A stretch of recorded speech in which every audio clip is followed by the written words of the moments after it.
What's up, guys? All right, so I got a few things to show you today. Some crazy jobs, some stuff we run to every once in a while from mostly one particular auto glass company. I don't want to say any names or anything. I don't, I'm not that kind of person where I put people's stuff out there, on blast. But so anyways, I just want to show you guys some craftsmanship quality from other companies compared to ours. So we got a 2013 Lexus, I think this is a 460. And so a couple of things with this car.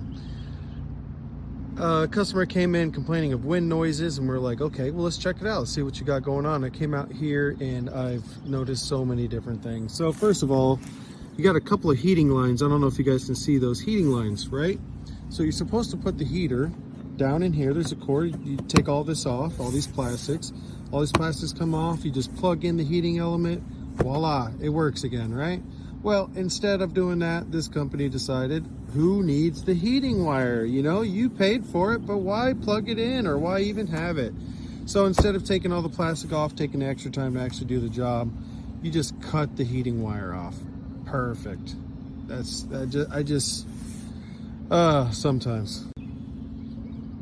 So we've got over here all the trim pieces. I thought this looked kind of funny, and most of the time these trim pieces here all the way up and down on both sides, you've got 4 or 5 different clips right here that go into the side of these trim pieces all the way up and down, which basically creates a nice suction to the car, and they're easily removed. If you don't know how to remove them, you break every single one. Well, what do you do when you break them? Well, at McConnell Auto Glass, we like to replace those clips to make sure that your car goes out the way that it came in.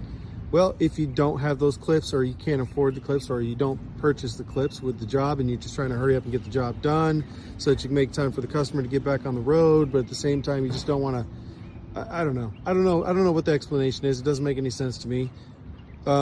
Instead of doing all that, what you do is you just glue this trim on. You glue it so damn tight that you can't pull it off again. And then when you pull it off, you do a Jimmy, what did you do? Oh, you broke all the trim pieces off, and now you're responsible for replacing them again. That's basically what that company is doing. So also at the top here, this windshield is supposed to come with a molding at the top. What do? Instead of putting a molding on it, let me show you. Instead of putting a molding, you just go ahead and fill her up with some urethane, and then rub your finger across it like that. And then what does that do? It gives you a black line all the way down with no damn molding or water channel for the top. So what does that create? You start creating gaps in the glue, separation between the glass and the glue. You get a nice black painted line over top of your paint, which is supposed to be uniform and looked all the way down. Oh my gosh, look at that side.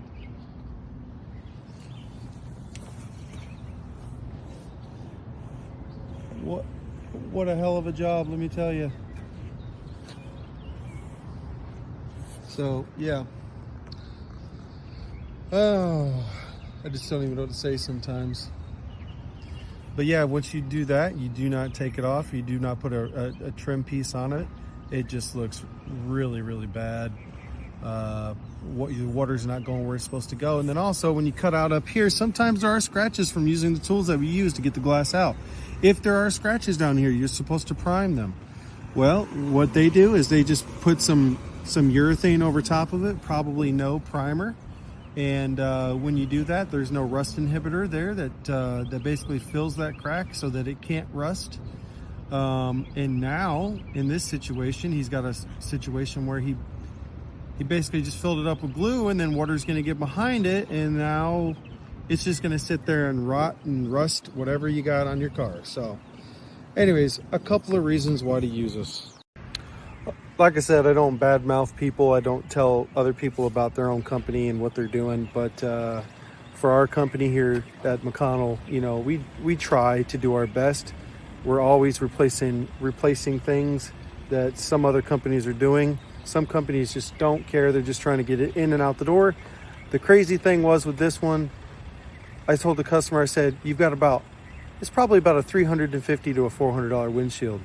He says, yeah, I paid about $350 for it. I said, so you took it to another company, charged you full price, you didn't get any sort of discount, and you got shafted. So now he's got to bring it to us. We've got to take this glass completely out, put a molding on it. Not even the glass, because we probably can't even use the glass, because I'm pretty sure they cut the heating element at the bottom here. So that's not going to work for your defroster.